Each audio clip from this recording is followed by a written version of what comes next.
Today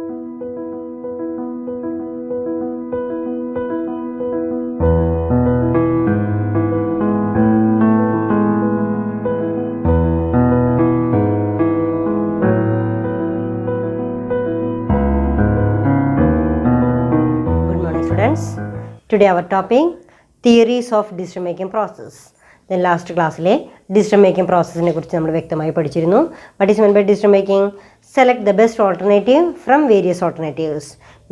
If there is any problem, there is a solution. That technique is also called as decision making. നമ്മൾ നേരിടുന്ന എല്ലാ പ്രശ്നങ്ങളും നമ്മൾ എടുക്കുന്ന തീരുമാനങ്ങളെയാണ് നമ്മൾ എന്താ പറയുക ഡിസിഷൻ മേക്കിംഗ് പ്രോസസ്സ് എന്ന് പറയുന്നത്. ദെൻ നെക്സ്റ്റ് ടോപ്പിക് വളരെ നമ്മൾ പഠിച്ചു കഴിഞ്ഞതാണ് ഡിസിഷൻ മേക്കിങ്ങും അതുപോലെ തന്നെ different steps in decision making process. ഏതൊക്കെ ഘട്ടങ്ങളിലൂടെ കടന്നു പോയിട്ട് വേണം ഏറ്റവും നല്ലൊരു തീരുമാനങ്ങൾ എടുക്കാനായിട്ട്. Then first one is identify the problem, recognise the problem, analyse and define the problem, select the objectives and determine the objectives. Then next one is select the objectives. Then next point is list out the constraints and develop alternatives, evaluate alternatives and select the best alternative from various alternatives, and implementation process, evaluate the result. These are the steps included in decision making process. Then next topic, theories of decision making. Theories of decision making emerge from the manner in which decisions are made. Bridge the gap between the basis of decision and the decision itself. The theory used to arrive the decision. Important theories of decision making may be as follows. നമുക്കറിയാം ഒരു തീരുമാനങ്ങൾ എടുക്കുമ്പോൾ theories ചില കോൺസെപ്റ്റുകളുണ്ട് decision making പ്രോസസ്സിന്. Then first one is traditional or intuition theory, second one is classical theory, and third one is behavioral model.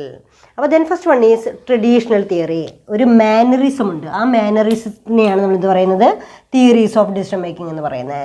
Then first one is എന്താണ് first theory എന്ന് പറയുന്നത് ട്രഡീഷണൽ തിയറി. ഈ ട്രഡീഷണൽ തിയറിയാണ് നമ്മൾ എന്തെന്ന് പറയുന്നത് ഇൻറ്റ്യൂഷൻ തിയറി എന്ന് പറയാം.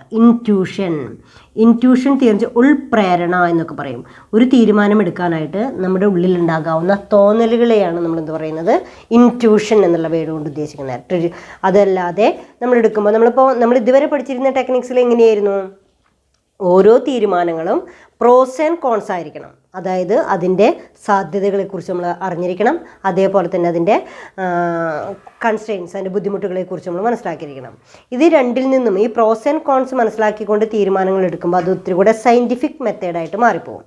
പക്ഷേ ട്രഡീഷണൽ തിയറി എന്ന് പറയുന്ന ഒരു കോൺസെപ്റ്റിൽ അങ്ങനെയൊന്നുമില്ല. ട്രഡീഷണൽ എന്ന് പറയുമ്പോൾ ഇൻറ്റ്യൂഷൻ, എന്താണ് ചെയ്യേണ്ടത് എന്ന് നമുക്ക് ആ സമയത്ത് എന്താ തോന്നുന്നത് നമുക്കത് ചെയ്യാം എന്നാണ് തോന്നുന്നതെങ്കിൽ that technique is called as intuition theory. അതിന് നമ്മൾ അങ്ങനെ പറയാം ഇൻറ്റ്യൂഷൻ തിയറി എന്ന് പറഞ്ഞാൽ ഉൾപ്രേരണ. പ്രോസ് ആൻഡ് കോൺസോ സയൻറ്റിഫിക് മെത്തേഡുകളോ ഇവാലുവേഷൻ പ്രോസസ്സുകളോ ഇതൊന്നും ആലോചിക്കാതെ വെറുതെ എടുക്കുന്ന തീരുമാനങ്ങളെയാണ് നമ്മൾ എന്ത് പറയുക ഇൻറ്റ്യൂഷൻ തിയറി എന്ന് പറയാം. നോക്കാം. According to this theory managerial decisions are taken by intuition. Intuition means taking a decision without really considering all alternatives. Then it is also called as intuition theory. What is the meaning of intuition എന്ന് പറയുമ്പോൾ intuition means taking decision without considering alternatives. Taking decisions, നല്ല തീരുമാനങ്ങളൊക്കെ എടുക്കാം. Taking decisions, കണ്ടോ, taking decision without considering, നമ്മളിതൊന്നും consider ചെയ്യുന്നില്ല, without considering pros and cons or ഓൾട്ടർനേറ്റീവ്സിനൊന്നും consider ചെയ്യാതെ നമ്മൾ ഒരുപാട് ഓൾട്ടർനേറ്റീവ്സ് ഒക്കെ കണ്ടെത്തി ഓരോ ഓൾട്ടർനേറ്റീവ്സിൻ്റെയും ബെനിഫിറ്റ്സും അതുപോലെ തന്നെ മെറിറ്റ്സ് ആൻഡ് ഡിമെറിറ്റ്സും ഒക്കെ അനലൈസ് ചെയ്തതിന് ശേഷമാണ് നമ്മൾ ബെസ്റ്റ് വൺ സെലക്ട് ചെയ്യാനായിട്ട് സാധിക്കുക. അപ്പോൾ ഇവിടെ അത്തരത്തിലൊന്നുമില്ല. ഇവിടെ എന്താ ചെയ്യുന്നത് ഇൻറ്റ്യൂഷൻ ഉൾപ്രേരണ വിത്തൗട്ട് കൺസിഡറിങ് ഓൾട്ടർനേറ്റീവ്സ്. ഇത് ചോദിക്കാറുണ്ട് 2 മാർക്കിൻ്റെ ക്വസ്റ്റ്യനിലൊക്കെ ചോദിക്കാറുണ്ട്. What is meant by intuition theory of decision making. Intuition theory എന്ന് പറഞ്ഞാൽ it is also called as traditional theory of decision making. That means here managers simply decide upon course of action because he feels that particular course of action is the best one. The major demerit of this theory is rational thinking is ignored. Rational thinking, യുക്തിപൂർവം തീരുമാനിക്കുക എന്ന് പറയുന്ന rational thinking. ഇപ്പോൾ നമ്മൾ നോക്കുക, ഒരു product വാങ്ങിക്കുമ്പോൾ ഇപ്പോൾ നമ്മളൊരു കൺസ്യൂമർ പ്രൊഡക്റ്റ് ആവട്ടെ, ഒരു കൺസ്യൂമർ പ്രോഡക്റ്റ് ആകുമ്പോൾ നമുക്കിപ്പോൾ അത് മതി എന്ന് പറയുന്നൊരു തീരുമാനമാണെങ്കിൽ it is an intuition theory. അതല്ല, ചില ആളുകളെ സംബന്ധിച്ചിടത്തോളം ആ പ്രൊഡക്റ്റിൻ്റെ ഡ്യൂറബിലിറ്റി, നമ്മൾ സാധാരണ എത്ര കാലയളവ് നമുക്കത് ഉപയോഗിക്കാനായിട്ട് സാധിക്കും, ഇതിന് വേണ്ടി വരുന്ന കോസ്റ്റ് എത്രയായിരിക്കും, അതിൻ്റെ കോസ്റ്റ് ഇഫക്റ്റീവ്നെസ്, ഇങ്ങനെയുള്ള കാര്യങ്ങളൊക്കെ ആലോചിച്ച് തീരുമാനിക്കുമ്പോഴാണ് അതിനെന്താ പറയുക, റേഷണൽ തിങ്കിങ് എന്ന് പറയുക. യുക്തിപൂർവം ആലോചിച്ച് ചിന്തിക്കുന്നതിനെയാണ് റേഷണൽ തിങ്കിങ് എന്ന് പറയുക. അപ്പോൾ ഇവിടെ without considering the rational thinking that is also called as intuition theory. അങ്ങനെയൊന്നും നമ്മൾ ചെയ്യുന്നില്ല എങ്കിൽ അതിനെന്താ പറയുക, ഇൻറ്റ്യൂഷൻ തിയറി എന്നാ പറയുക. ഇൻറ്റ്യൂഷൻ തിയറിയാണ് നമ്മളെന്ത് പറയുന്നത്, ട്രഡീഷണൽ തിയറി എന്ന് പറയുന്നത്. അപ്പോൾ ഫസ്റ്റ് കോൺസെപ്റ്റ് നിങ്ങൾക്ക് ക്ലിയർ ആയി. First one is traditional theory. Second one is classical theory. Second one നമ്മൾ പറയുന്നത് ക്ലാസിക്കൽ തിയറിയാണ്. Classical theory of decision making. Classical theory of decision making. According to this theory, managerial decisions are taken by rationally after considering the pros and cons of the alternatives carefully. The decision maker select the alternative that will maximize return to the organization. Then second one is classical അപ്രോച്ചാണ്, classical തിയറിയാണ്. Classical തിയറിയിൽ that means classical theory is that considering the alternatives. So it is a rational theory. അതിന് നമുക്ക് rational theory എന്നുള്ള പേരിൽ പറയാം. Rational എന്ന് പറയുന്ന വേർഡ് കേൾക്കുമ്പോൾ തന്നെ നിങ്ങൾക്ക് മനസ്സിലാവണം, റേഷണൽ എന്ന് പറഞ്ഞാൽ യുക്തിപൂർവം. ഓരോ കാരണങ്ങളെയും ഓരോ കാര്യത്തെയും നന്നായി പഠിച്ചതിന് ശേഷം അതിൻ്റെ പ്രോസ് ആൻഡ് കോൺസ് അനലൈസ് ചെയ്തുകൊണ്ടായിരിക്കണം നമ്മൾ തീരുമാനങ്ങൾ എടുക്കേണ്ടത് എന്ന് പറയുമ്പോൾ അവിടെ റേഷണൽ തിങ്കിങ് എന്ന് പറയുന്ന ഒരു പ്രോസസ്സാണ്. ഒരു ബിസിനസ്സിനെ സംബന്ധിച്ചിടത്തോളം പ്രോഫിറ്റ് മാക്സിമൈസ്, ഞാൻ ഒരുപാട് ഡിസിഷൻസ് എടുക്കുക എന്ന് പറയുമ്പോൾ പ്രോബ്ലംസ് എറേസ് ചെയ്യുമ്പോഴാണ് നമ്മൾ ഡിസിഷൻസ് എടുക്കേണ്ടി വരിക. ഈ പ്രോബ്ലംസ് എന്ന് പറയുമ്പോൾ one of the important profit maximisation, അത് നേടിയെടുക്കാൻ വേണ്ടി എന്ത് ചെയ്തിരിക്കണം അല്ലേ, sales maximisation, expansion of A new product, expansion of A branch, ഇതൊക്കെ പുതിയ പുതിയ ഡിസിഷൻസാണ്. ഈ ഡിസിഷൻസ് എടുക്കേണ്ടി വരുമ്പോൾ നമ്മളതിൻ്റെ പ്രോസ് ആൻഡ് കോൺസ് അനലൈസ് ചെയ്തിരിക്കണം. പ്രോസ് ആൻഡ് കോൺസിൽ നമ്മളതിൻ്റെ പോസിബിലിറ്റീസ് നോക്കിയിരിക്കണം. പോസിബിലിറ്റീസ് എന്ന് പറയുമ്പോൾ what are the merits of the decisions, same time what are the demerits. Then ഓപ്പർച്യൂണിറ്റീസും ത്രെഡ്സും ഒരേ സമയം നമ്മൾ രണ്ട് കോളായിട്ട് തരംതിരിച്ച് അതിൻ്റെ ഓപ്പർച്യൂണിറ്റീസും ത്രെഡ്സും, ഇപ്പോഴും നമ്മൾ സൈക്കോളജിക്കൽ അറ്റംപ്റ്റ്സിലൊക്കെ പറയാറുണ്ട്, സോട്ട് അനാലിസിസ് എന്ന് പറയുന്നൊരു ടേം ഉപയോഗിക്കാറുണ്ട്. നിങ്ങൾ കേട്ടിട്ടുണ്ടാവില്ല saute analysis. Then psychological അപ്രോച്ചാണത് saute analysis. S four strength, then W four weakness, O four opportunity, T four threads. That is called as saute analysis. Strength, weakness, opportunity and threads, ഇതാണ് ഇതിൻ്റെ full form എന്ന് പറയുന്നത്. Strength, weakness, opportunities and threads. ഇത് സാധാരണ രീതിയിൽ നമ്മൾ then career ഗൈഡൻസിൻ്റെ ക്ലാസ്സുകളിലൊക്കെ കൊണ്ടുവരാറുണ്ട് saute analysis എന്ന് പറയുന്ന ടെക്നിക്ക്. അതായത് ഞാനിപ്പോൾ ഇത്രയേ പറഞ്ഞുള്ളൂ. സോട്ട് അനാലിസിസ് എന്ന് പറയുമ്പോൾ നമ്മൾ പേഴ്സണലായിട്ട് ചെയ്യുന്ന വൺ ഓഫ് ദി ടെക്നിക്സ് ആണ് ഈ സോട്ട് അനാലിസിസ്. നമ്മൾ നമ്മുടേതായിട്ടുള്ള സ്ട്രെങ്ത് ഒരു കോളത്തിൽ എഴുതും. That is also called as advantages. ഒരു കോളത്തിൽ നമ്മൾ അതിൻ്റെ വീക്ക്നെസ് എഴുതും. അതായത് നമ്മുടെ പ്രോബ്ലംസ് എന്തൊക്കെയാണ്, ചിലപ്പോൾ നല്ല കമ്മ്യൂണിക്കേഷൻ സ്കില്ലില്ലാതിരിക്കാം, ചിലപ്പോൾ കോൺഫിഡൻസ് ഇല്ലാതിരിക്കാം, അങ്ങനെയുള്ള ഒരുപാട് പ്രോബ്ലംസ് ചില കുട്ടികൾക്കൊക്കെ ഉണ്ടാവാം. എന്നാൽ നമുക്കതിനേക്കാൾ നമുക്ക് ഒരുപാട് കഴിവുകൾ ഉണ്ടാവാം. അപ്പോൾ നമ്മൾ നമ്മുടെ കഴിവുകളെയും കഴിവുകേടുകളെയും തിരിച്ചറിയുക എന്നുള്ളതാണ്. അപ്പോൾ നമ്മുടെ സ്ട്രെങ്ത് ഒക്കെ നമുക്കൊരു പോയിന്റ് ഒരു കോളത്തിൽ എഴുതണം, വീക്ക്നെസ് ഒക്കെ ഒരു കോളത്തിൽ എഴുതണം. എല്ലാവരും അങ്ങനെ തന്നെയാണ്. ഒരുപാട് പോസിറ്റീവ്സ് ഉണ്ടാവും, ഒരുപാട് നെഗറ്റീവ്സ് ഉണ്ടാവും. അതാണ് സ്ട്രെങ്ത് ആൻഡ് വീക്ക്നെസ് എന്ന് പറയുന്നത്.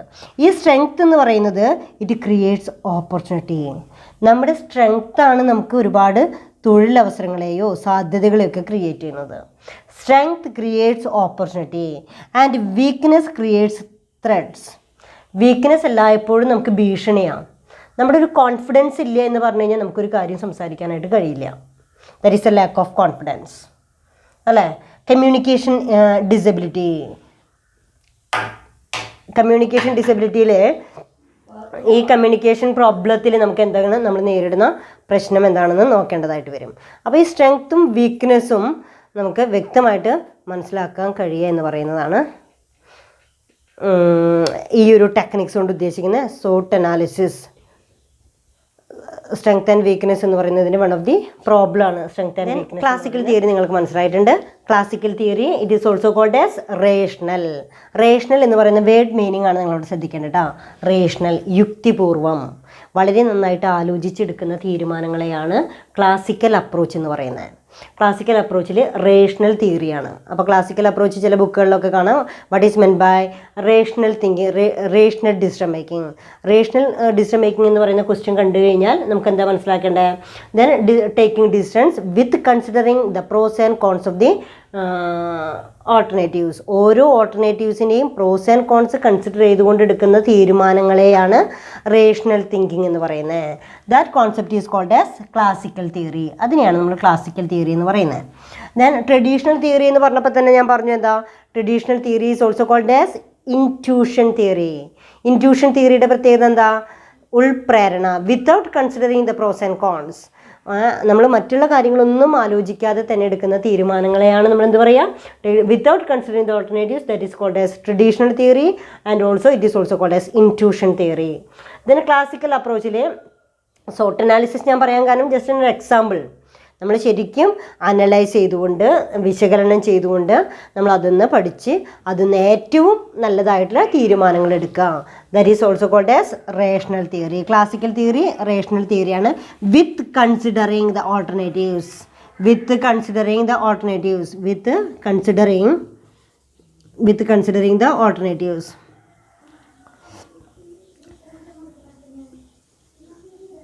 With considering the alternatives. Then third one is behavioral theory or administrative theory. Behavioral theory, behavioral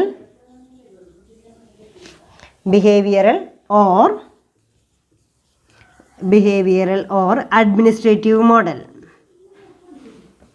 Behavioral or administrative model. ഈ behavioral or administrative model, this implies the managers take decision not only the base of fact and figures but also the base of the intuition, thinking capacity, habit and value of the system. This model describes how manager actually take decision in difficult situations such as uncertainty and ambiguity. Then behavioral theory or administrative model, this theory means manager take only base of fact and figures. അതായത് ഇപ്പോൾ രണ്ട് കാര്യങ്ങളാണ് നമ്മൾ പറഞ്ഞത്. അതായത് classical തിയറിയുടെ പ്രത്യേകത എല്ലാം fact and figures വെച്ചുകൊണ്ട് എല്ലാം ശരിയാണോ, എത്രമാത്രം പ്രോഫിറ്റ് ഉണ്ടായിരിക്കും, ഈ പ്രോഫിറ്റ് വെച്ചിട്ട് നമുക്ക് അടുത്ത വർഷം ഇങ്ങനെ നമുക്ക് അച്ചീവ് ചെയ്യാനായിട്ട് സാധിക്കുമോ, ഇതൊക്കെ നമ്മൾ ഫാക്റ്റ് ആൻഡ് ഫിഗേഴ്സ് വെച്ചുകൊണ്ട് അനലൈസ് ചെയ്യുന്ന ടെക്നിക്സ് ആണ് ഇത് ക്ലാസിക്കൽ അപ്രോച്ച് എന്ന് പറയാം. ഇപ്പം നമ്മളൊരു വേറെ എക്സാമ്പിളൊക്കെ പറയുകയാണെങ്കിൽ നമ്മൾ ടൈം സീരീസ് അനാലിസിസ് ഒക്കെ എടുക്കും. ടൈം സീരീസ് അനാലിസിസിൽ നമ്മൾ കുറേ കാലങ്ങളായിട്ടുള്ള ടൈം സീരീസ് അനാലിസിസ് ടെക്നിക്സ് ഒക്കെ എടുത്ത് നോക്കുമ്പോൾ 10 വർഷത്തെ പ്രോഫിറ്റബിലിറ്റി നോക്കാം, 10 വർഷത്തെ സെയിൽസ് എടുക്കാം, ഇങ്ങനെയൊക്കെ എടുത്തുകൊണ്ട് നമ്മൾ അത് വെച്ചുകൊണ്ട് ഇനി നമുക്ക് എന്ത് ചെയ്യാം, ഫ്യൂച്ചർ പ്രെഡിക്റ്റ് ചെയ്യാം അല്ലെങ്കിൽ ഡിസിഷൻസ് എടുക്കാം. അപ്പോൾ എല്ലാം ഫാക്റ്റ് ആൻഡ് ഫിഗേഴ്സ് വെച്ചുകൊണ്ടാണ് ചെയ്യാം. എല്ലാം ഫാക്റ്റ് ആൻഡ് ഫിഗേഴ്സ് വെച്ചിട്ടാണ് ക്ലാസിക്കൽ തിയറിയിൽ ചെയ്യുക. എന്നാൽ ഫാക്റ്റ് ആൻഡ് ഫിഗേഴ്സ് ഒന്നും നമ്മൾ എടുക്കുന്നതാണ് ഇത് ഇൻറ്റ്യൂഷൻ തിയറി.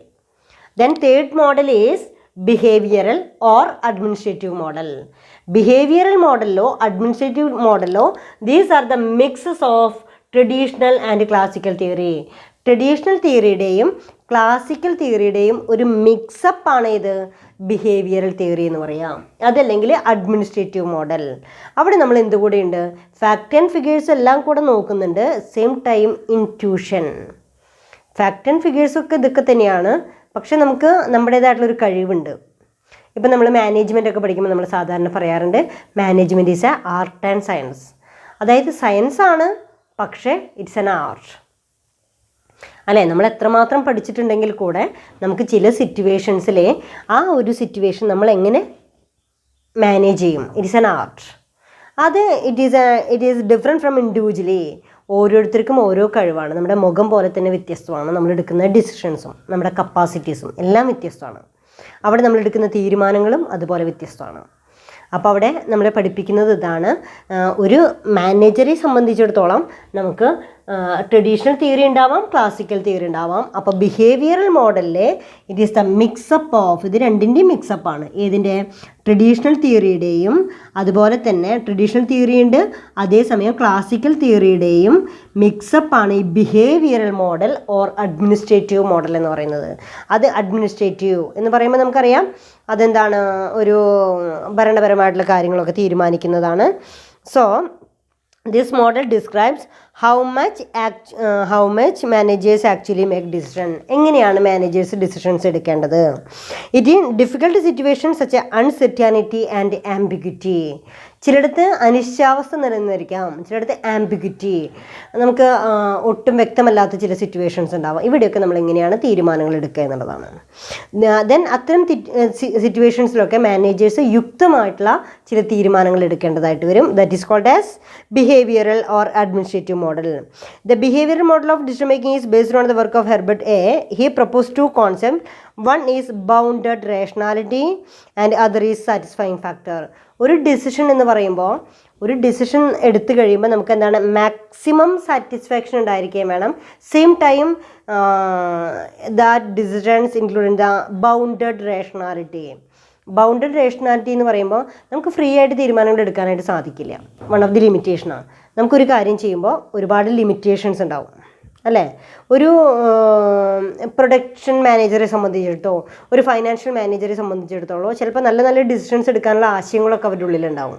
പക്ഷെ അത് ഇംപ്ലിമെൻറ്റ് ചെയ്യാനായിട്ട് അതിന് ഹയർ അതോറിറ്റീസിൽ നിന്നുള്ള പെർമിഷൻസൊക്കെ വേണ്ടി വരും. അപ്പോൾ അവരുടെ തീരുമാനങ്ങൾ എടുക്കാനുള്ള ഒരു ബൗണ്ടഡ് റേഷണാലിറ്റി ഉണ്ട്.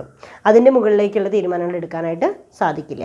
അപ്പോൾ അഡ്മിനിസ്ട്രേറ്റീവ് മോഡലിലോ അതുപോലെ തന്നെ ബിഹേവിയറൽ മോഡലിലോ ഈ ബൗണ്ടഡ് റേഷണാലിറ്റിയും അതേസമയം ഒരുപാട് റെസ്ട്രിക്ഷൻസ് ഉണ്ടെന്ന് വെച്ചിട്ട് നമുക്ക് തീരുമാനങ്ങൾ എടുക്കാതിരിക്കാൻ പറ്റില്ലല്ലോ. അവിടെ നമ്മൾ എന്ത് ചെയ്യേണ്ടി വരും? നമുക്ക് ഏറ്റവും സാറ്റിസ്ഫൈ ചെയ്യുന്ന രീതിയിൽ, സന്തോഷകരമാവുന്ന രീതിയിൽ, മാക്സിമം സാറ്റിസ്ഫാക്ഷൻ കിട്ടുന്ന രീതിയിൽ ഈ രണ്ട് ഫാക്ടേഴ്സിനെയും കമ്പൈൻ ചെയ്തുകൊണ്ടായിരിക്കണം നമ്മൾ തീരുമാനങ്ങൾ എടുക്കേണ്ടത്. Then they look for satisfactory level written or rather than maximum return. Instead of trying to maximize profit, the theory of bounded rationality argues that managers will try to attain satisfactory level.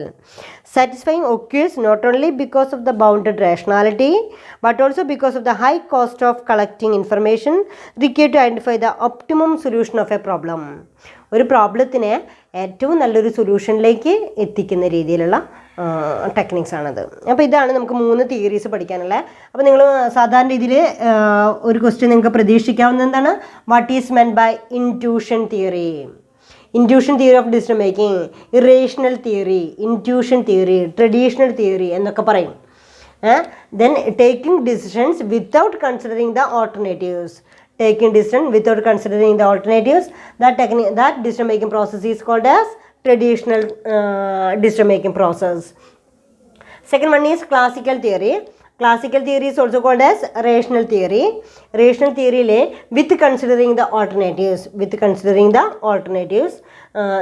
then it is a scientific approach. So it is also called as rational theory. Third one is behavioral theory or administrative theory. The administrators take decision not only considering the fact and figures but only considering the intuition of individuals, intuitions of an administrator. That also considering for decision making process. That technique is called as behavioral or administrative model. അപ്പോൾ ഈ 3 points നിങ്ങൾ അങ്ങനെ പഠിച്ചു വെക്കുക. These are the theories of decision making process. Then next topic, അപ്പോൾ ഇത്രയും നിങ്ങൾക്ക് മനസ്സിലായിട്ടുണ്ടാവും തിയറീസ് ഓഫ് ഡിസിഷൻ മേക്കിംഗ്. അപ്പോൾ തിയറീസ് ഓഫ് ഡിസിഷൻ മേക്കിംഗ് എന്ന് ചോദിക്കുമ്പോഴേക്കും നിങ്ങൾ ആൻസർ പറയണം. ഏതൊക്കെ answer? First one is traditional theory, second one is classical theory, third one is behavioural or administrative model theory. ഇനി next topic forward planning. Forward planning എന്നുള്ളത് നിങ്ങൾ കേട്ടിട്ടുണ്ടല്ലോ അല്ലേ? Then decision making and forward planning are the important functions of managers. Are the 2 important functions of managers. Decision making എന്ന് പറയുമ്പോൾ select the best alternative from various alternatives. Forward planning എന്ന് പറയുമ്പോൾ forward vision. Forward vision means anticipating the future events. ഭാവിയിലുള്ള കാര്യങ്ങളെക്കുറിച്ച് മുൻകൂട്ടി നമുക്കൊരു ദീർഘവീക്ഷണം ഉണ്ടായിരിക്കുക. ആ ദീർഘവീക്ഷണത്തെയാണ് നമ്മൾ എന്ത് പറയുന്നത്? ഫോർവേഡ് പ്ലാനിങ് എന്ന് പറയാം. അപ്പോൾ രണ്ട് കാര്യങ്ങളാണ് അവിടെ പറയുക, decision making and forward planning. Decision making and forward planning are the very important functions of managers.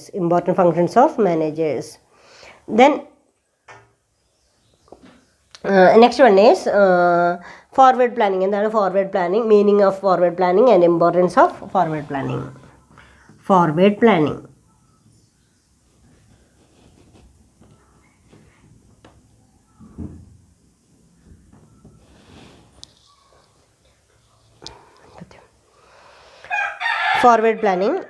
Forward planning goes in hand with the decision making. Forward planning is the most delicate, the complicated issues of decision making. Then meaning and definition of forward planning. Forward planning simply refers to formulation of future business plans. What is meant by forward planning? Formulating the future business plans. Formulating the future business plans. It means establishing the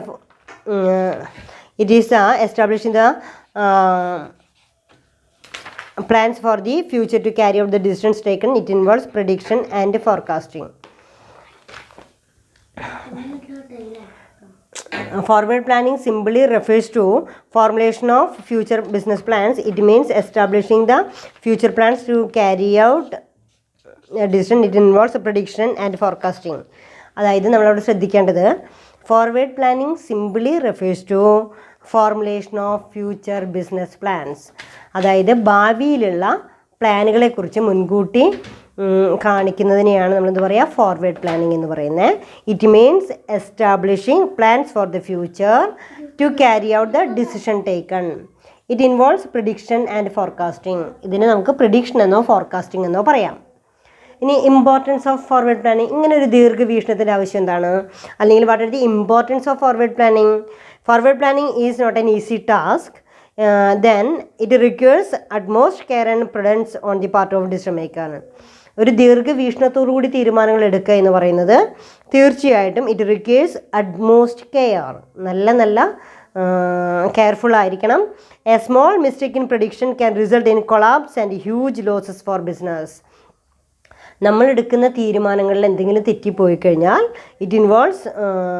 small mistake in prediction can result in collapse and huge loss for business. Business സ്ഥാപനം മുഴുവനായിട്ട് നമുക്ക് എന്ത് ചെയ്യാം, ആ business നഷ്ടപ്പെടാനായിട്ട് സാധ്യതയുണ്ട്. Then next one is accurate information about economic variables like future demand, cost, profit, etc. is required for forward planning. A manager has to make use of the past and the current data for predicting the future course of action. The success of forward planning depends upon the accuracy of such predictions about estimate of economic variables. Managerial economics make use of various statistical tools for forward planning. Without forward planning, it is not possible to implement the decision taken. Similarly, in the absence of forward planning, the firm cannot implement the business strategies and tactics successfully. Without forward planning, നമുക്കറിയാം future എന്ന് പറയുന്നത് future became uncertain അല്ലേ. നമ്മൾ predict ചെയ്യുന്ന പോലെ ആയിരിക്കില്ലേ, business ചിലപ്പോൾ നഷ്ടത്തിൽ വരാം, ഡിമാൻഡ് ഇല്ലാതിരിക്കാം. ഇപ്പോൾ നമ്മൾ പറയുന്ന പോലെ ഇപ്പോൾ ഇത്തരത്തിലുള്ള COVID-19 ഈ കാലഘട്ടത്തിലൊക്കെ നമ്മൾ നേരിടുന്ന ഒരുപാട് പ്രതിസന്ധികളുണ്ട്. ഈ പ്രതിസന്ധികളിലൊക്കെ ഒരു ബിസിനസ് സ്ഥാപനത്തെ മുന്നോട്ട് കൊണ്ടുപോകുക എന്ന് പറഞ്ഞു കഴിഞ്ഞാൽ അത് it is a difficult task. So it is an uncertain event, ഒട്ടും പ്രിഡിക്റ്റ് ചെയ്യാൻ പറ്റില്ല, ഇറ്റ് ഈസ് എ റിസ്ക്. അപ്പോൾ ബിസിനസ് എന്ന് പറയുമ്പോൾ business involves uncertainty and risk. എല്ലായ്പ്പോഴും അനിശ്ചാവസ്ഥയും അതുപോലെ തന്നെ നഷ്ടസാധ്യതകൾ നിറഞ്ഞതാണ് ബിസിനസ് എന്ന് പറയുന്നത്.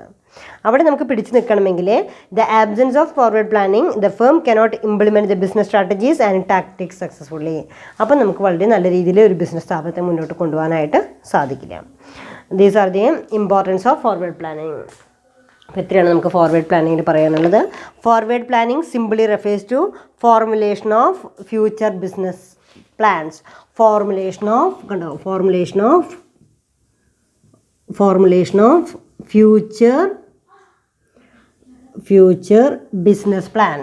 future business plans.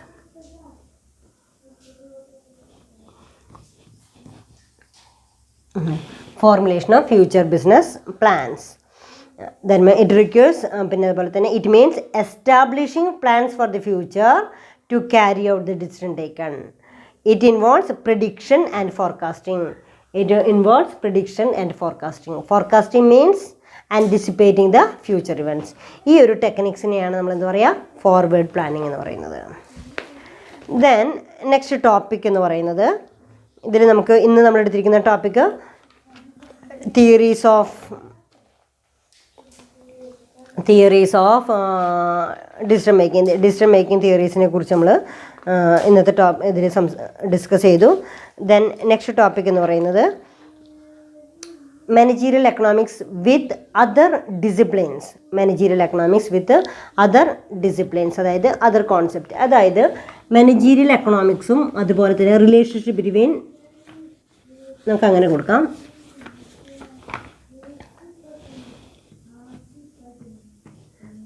relationship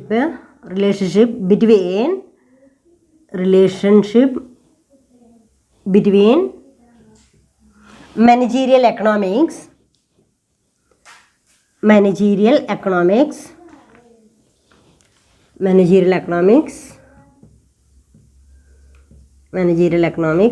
and other concepts and or relationship between managerial economics and other disciplines. Managerial economics എന്ന് പറയുന്ന ഒരു കോൺസെപ്റ്റ്, ആ കോൺസെപ്റ്റ് മാത്രമായിട്ട് നമുക്ക് നിലനിൽക്കുന്നില്ല. ദെൻ മാനേജീരിയൽ എക്കണോമിക്സും അതുപോലെ തന്നെ മറ്റ് ഡിസിപ്ലിൻസുമായിട്ട് വളരെയധികം ഇൻ്റർ റിലേറ്റഡ് ആണെന്ന് പറയാം. അതായത് managerial economics related to statistics, managerial economics related to accounting, managerial economics related to statistics etcetera. Managerial economics എന്ന് പറയുന്നത് മറ്റ് കോൺസെപ്റ്റുകളുമായിട്ട് വളരെയധികം റിലേറ്റഡ് ആണെന്ന് പറയാം. then ഇതിൽ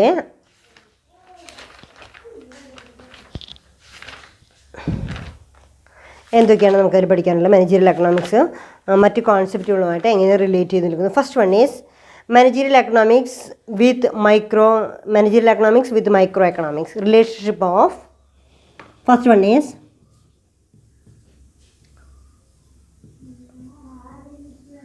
relationship of managerial economics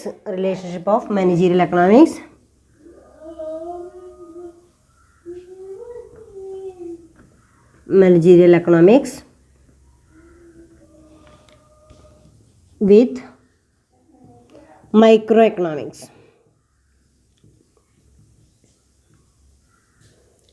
ഇത്രയേ പറയുന്നുള്ളൂ. Managerial economics closely related to microeconomic concept. That means first one is managerial economics. Managerial economics is closely related to microeconomic concept, microeconomics theory or microeconomics. The main source of concept and analytical tools for managerial economics in microeconomic theory. Managerial economics makes use of microeconomic concepts such as elasticity of demand. One of the concept is elasticity of demand. നമുക്ക് next ക്ലാസ്സിൽ നന്നായിട്ട് പഠിക്കാനുള്ള ടോപ്പിക്കാണ് ഇതൊക്കെ കേട്ടോ. അല്ലെങ്കിൽ plus two ക്ലാസ്സുകളിലൊക്കെ നിങ്ങൾ പഠിച്ചിട്ടുണ്ടാവും. Elasticity of demand, then elasticity of demand, marginal analysis,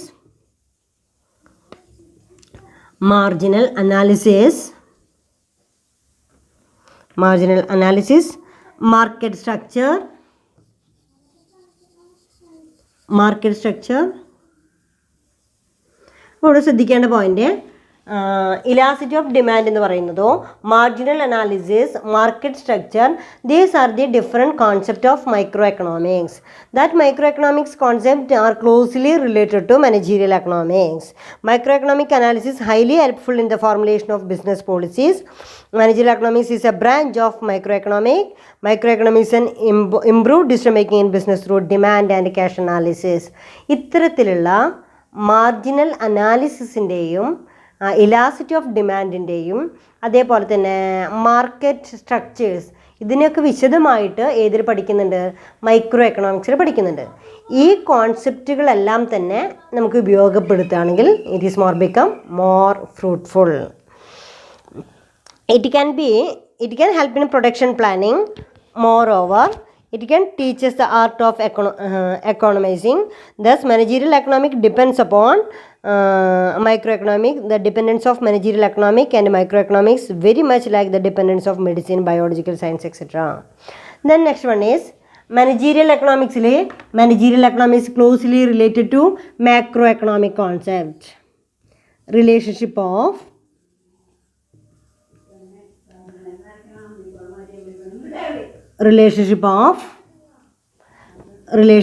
managerial economics,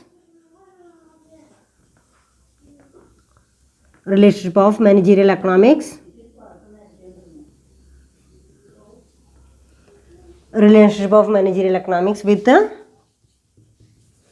macroeconomics.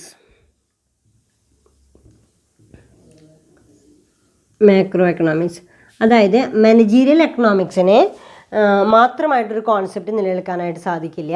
Managerial economics closely related to macro economic concept. Macro economics എന്ന് പറയുമ്പോൾ മുൻപത്തെ ക്ലാസ്സിൽ പഠിച്ചതാണ്. മാക്രോ എക്കണോമിക്സ് എന്ന് പറയുമ്പോൾ aggregate income, national income, business cycle എന്നൊക്കെ പറയുന്ന കോൺസെപ്റ്റുകളാണ് അതിൽ വരിക. ഇതിനിവിടെ ആ കോൺസെപ്റ്റുകളുമായിട്ട് ക്ലോസ്ലി റിലേറ്റഡ് ആണ്. Managerial economics depends upon macro economic also. Some of the concept macroeconomics are important. Macroeconomic concept are include concept of business cycle, national income. ഏതൊക്കെയാണ്? Business cycle. ബിസിനസ് സൈക്കിൾ ഞാൻ ആദ്യത്തെ ക്ലാസ്സിൽ തന്നെ പറഞ്ഞിട്ടുണ്ട്. The cyclic fluctuations in the business സൈക്കിളിലെ cyclic fluctuation. ഈ cyclic fluctuation എന്ന് പറയുമ്പോൾ നമ്മൾ അതിനെ സാധാരണ രീതിയിൽ ഡിപ്രഷൻ പീരീഡ് അങ്ങനെ ക്ലാസിഫൈ ചെയ്യും. ഡിപ്രഷൻ പീരീഡ് ഏറ്റവും അതായത് ഡിപ്രഷനിൽ നിന്ന് റിസഷൻ പീരീഡ് എന്നൊക്കെ പറഞ്ഞിട്ട് നമ്മൾ അതിനിങ്ങനെ സാമ്പത്തികമായിട്ടുള്ള മാന്ദ്യം അല്ലേ, റിസഷൻ പീരീഡ് അതൊന്നുകൂടെ ഇമ്പ്രൂവ് ചെയ്യും.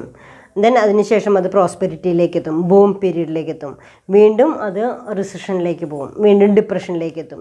ഇങ്ങനെ just like A wave.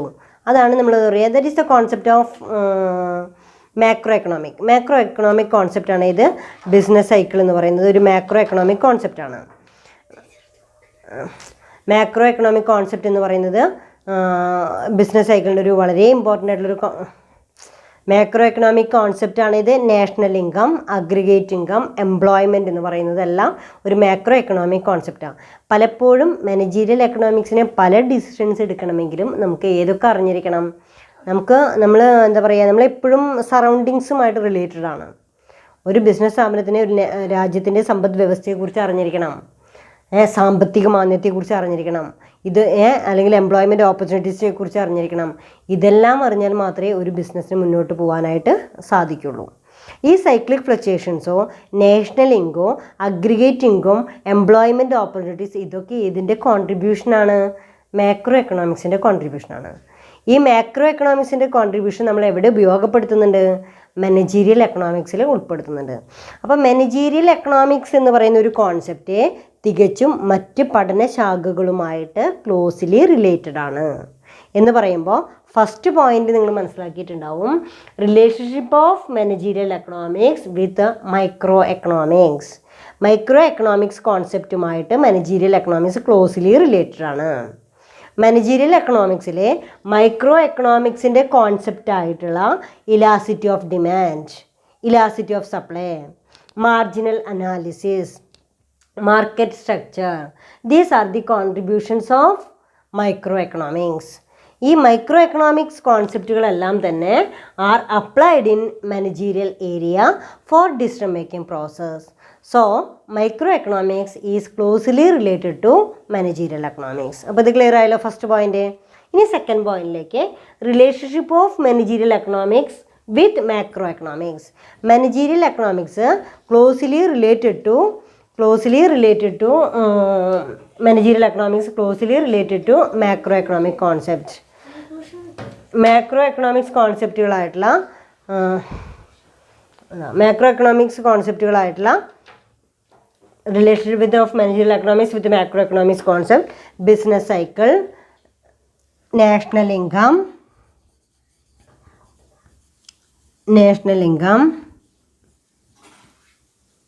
employment,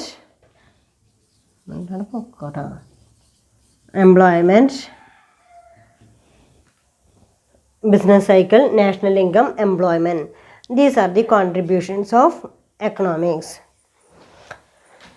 Then next one is relationship of managerial economics with statistics. Relationship of managerial economics with statistics. ഇതാണ് നമുക്ക് ഇനി മൂന്നാമത്തെ പോയിന്റ് എന്ന് പറയുന്നത്.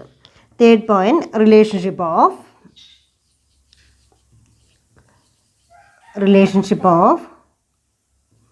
managerial economics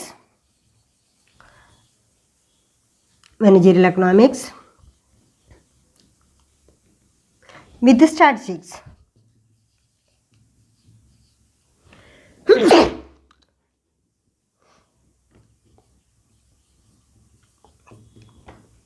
Managerial economics is closely related to statistics എന്ന് പറയാം. ഈ statistics എന്ന് പറയുമ്പോൾ ടേബിൾസ്, ഡയഗ്രാംസ്, അതുപോലെ തന്നെ ഗ്രാഫിക്കൽ പ്രസൻറ്റേഷൻസ്, ഇതെല്ലാം സ്റ്റാറ്റിസ്റ്റിക്സിൻ്റെ കോൺട്രിബ്യൂഷനാണ്. അപ്പോൾ സ്റ്റാറ്റിസ്റ്റിക്സിൻ്റെ ഈ കോൺട്രിബ്യൂഷൻസ് കൂടെ യൂസ് ചെയ്താൽ മാത്രമേ മാനേജീരിയൽ എക്കണോമിക്സ് സർവൈവ് ചെയ്യാനായിട്ട് സാധിക്കുള്ളൂ. So managerial economics is closely related to statistics. That means managerial economics will have to collect, process and analyze the data for decision-making process. Statistical techniques are used for collecting, processing, analyzing data. Statistical methods provide the most useful and reliable data for managerial decision-making. The statistical tools like theory of probability, theory of forecasting, theory of future events. Similarly, measures of central tendency like mean, median, mode, harmonic mean and geometric mean, and regression and method of least squares are used to managerial economics in the decision making process. Therefore, managerial economics is closely related to ഈ regression analysis ആണെങ്കിലും probability theory ആണെങ്കിലും അതുപോലെ തന്നെ probability theory, regression analysis, measures of central tendency, measures of dissipation, these are the important tools of statistics. These techniques are applied in managerial economics for decision-making process. So, therefore, managerial economics closely related to statistics. അതുകൊണ്ട് തന്നെ managerial economics എന്ന് പറയുന്നത് സ്റ്റാറ്റിസ്റ്റിക്സുമായിട്ട് closely related ആണ്. Then next one is relationship of managerial economics with mathematics. Fourth point, relationship of economics, managerial economics to mathematics. Mathematics ആണ്. മാത്തമെറ്റിക്സിൻ്റെ ചില techniques എവിടെ use ചെയ്യുന്നുണ്ട്? മാനേജീരിയൽ എക്കണോമിക്സിൽ യൂസ് ചെയ്യുന്നുണ്ട്. That means mathematics is a science of numbers, symbols and diagrams. It consist of algebra, geometry, arithmetic, etcetera. Diagrams and symbols are widely used in managerial economics. Mathematics is an exact and actual science like physics or chemistry. It is therefore argued that the use of mathematical economic theories has made managerial economics more precise and logical. Diagrams, symbols, numbers, algebra. These are the contributions of mathematics. These techniques are applied in managerial area. So therefore managerial economics is closely related to mathematics. Then next one is relationship of managerial economics with the operation research. Operation റിസർച്ചുമായിട്ട് closely related ആണെന്ന് പറയാം. അവിടെയാണെങ്കിൽ operation research is and managerial economics related to certain extent. ഒരു പരിധിവരെ operation research. അപ്പോൾ fifth point എന്താണ്? Related to operation research. Operation റിസർച്ചുമായിട്ട് ഇത് റിലേറ്റഡ് ആണ്. Operational research. ഓപ്പറേഷണൽ റിസർച്ചിലെ operation research is helpful business firm studying the interrelationship of relative efficiencies of various business aspects like sales, production, etc., such as linear programming, technique of inventory control, game theory, combination of various factors to achieve the objective of maximization of profit, minimization of cost and time. Then ഇവിടെ ഏതൊക്കെയാണ് operation റിസർച്ചിലെ inventory control and game theory. One of the example is inventory control and game theory. അപ്പോൾ inventory control എന്ന് പറയുന്നത്, inventory കൺട്രോളിന് ഒരുപാട് techniques ഉണ്ട് കേട്ടോ. ABC analysis, VED analysis, etc. ഇതെല്ലാം ഓപ്പറേഷണൽ റിസർച്ച് ടെക്നിക്സിൻ്റെ കോൺട്രിബ്യൂഷൻ. ഇതൊക്കെ ഇൻവെൻട്രി മാനേജ്മെൻറ്റ് ടെക്നിക്സ് ആണ്. ഈ ഇൻവെൻട്രി മാനേജ്മെൻറ്റ് ടെക്നിക്സിൻ്റെ ഇൻവെൻട്രി മാനേജ്മെൻറ്റ് കൺട്രോളോ ഗെയിം തിയറിയോ these are applied in managerial economics. Sixth point, the last point, relationship of managerial economics with accounting. Managerial economics എന്ന് പറയുന്ന കോൺസെപ്റ്റ് അക്കൗണ്ടിങ്ങുമായിട്ട് റിലേറ്റഡ് ആണ്. അക്കൗണ്ടിങ്ങുമായിട്ട് മാനേജീരിയൽ എക്കണോമിക്സ് എങ്ങനെയാണ് relate ചെയ്യപ്പെടുന്നത്? ദെൻ അവിടെ accounting is closely related to managerial economics. Accounting is the main source of regarding the operation and functioning of the firm. Accounting data and statements represent the language of a business. Accounting means it is a language of business.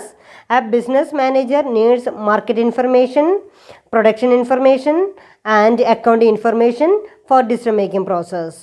The profit and loss statement reflect the operational efficiency of the firm. The balance sheet tells the financial position of the firm. Then accounting proves right information to take decision. Accounting എന്ന് പറയുന്നത് നമുക്കറിയാലോ, accounting എന്ന് പറയുമ്പോൾ it is a language of business. It reflect then it is the outcome of അക്കൗണ്ടിങ്ങിൻ്റെ result എന്ന് പറയുന്നത് financial statement ആണ്. Financial statement includes profit or loss of the company, then profit or loss of the company. ഇതാണ് financial statement എന്ന് പറയുന്നത്. ഈ അക്കൗണ്ടിങ്ങിൻ്റെ result എന്ന് പറയുന്നത് ഈ ഫൈനാൻഷ്യൽ സ്റ്റേറ്റ്മെൻറ്റാണ്. ഈ financial statement it is useful for decision making process to the managers. So it is closely related to managerial economics. കണ്ടോ? അപ്പോൾ ഇവിടെ നമുക്ക് കൺക്ലൂഡ് ചെയ്യുമ്പോൾ ഇതിൽ നമുക്ക് പറയുന്നത് ലാസ്റ്റ് ടോപ്പിക്, ഇന്നത്തെ ലാസ്റ്റ് ക്ലാസ്സിൽ നമ്മൾ എടുത്തിരിക്കുന്ന ടോപ്പിക് ഏതാണ്? Relationship between managerial economics with other disciplines, other concept. Managerial economics എന്ന് പറയുന്ന ഒരു പഠനശാഖ, നമ്മൾ പഠിക്കുന്ന മാനേജീരിയൽ എക്കണോമിക്സ് എന്ന് പറയുന്നത് it is closely related to other disciplines. അതിന് അതിൻ്റേതായിട്ടുള്ള ബ്രാഞ്ച് മാത്രമായിട്ട് നിലനിൽക്കാനായിട്ട് സാധിക്കില്ല. അത് മറ്റുള്ള ഡിസിപ്ലിൻസുമായിട്ട് അല്ലെങ്കിൽ മറ്റുള്ള കോൺസെപ്റ്റ്സുമായിട്ട് ക്ലോസ്ലി റിലേറ്റഡ് ആണ്. അപ്പോൾ ഏതൊക്കെയായിട്ടാണ് ഇത് റിലേഷൻഷിപ്പ് ഉള്ളത്? ആ റിലേഷൻഷിപ്പ് ഉള്ളത്, first one is micro economic concept, second one is macro economic concept, third one is statistics, fourth one is mathematics and accounting operational research. അപ്പോൾ 6 പോയിൻ്റ് ആലോചിക്കുക: micro economic concept, macro economics concept, statistics, mathematics, operational research and accounting. Micro, macro, statistics, mathematics, then next one is operational research, accounting. ഇതുമായിട്ട് closely related ആണ്. അപ്പോൾ first one പറയുന്നത് micro എന്ന് പറയുമ്പോൾ micro economics techniques ഏതൊക്കെയാണ്? Demand, elasticity of demand, elasticity of supply. These are the concept of elasticity of and marginal. These are the concept of managerial economics. Then next one is എന്താ പറഞ്ഞത്? Business cycle, national income, etcetera. These are the concept of macro economic concept. These are closely related to managerial economics. Then next one എന്താ? Statistics. സ്റ്റാറ്റിസ്റ്റിക്സിലെ നമ്മുടെ techniques എന്താ പറഞ്ഞത്? Graph, diagram, probability theory, regression analysis. These are the some contributions of statistics. This is used to managerial economics. Then fourth one is the relationship of managerial economics with the mathematics. Mathematics in the contributions: algebra.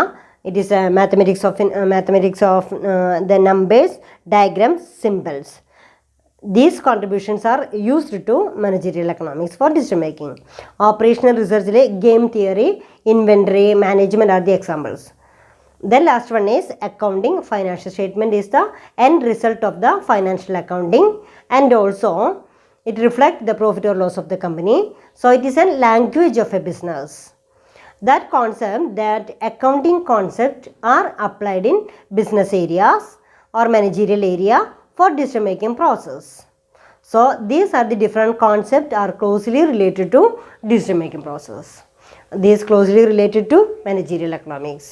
അപ്പോൾ managerial എക്കണോമിക്സിന് തനിയെ നിലനിൽക്കാനായിട്ട് സാധിക്കില്ല. ഇത് different ആയിട്ടുള്ള ഡിസിപ്ലിൻസുമായിട്ട് closely related ആണ്.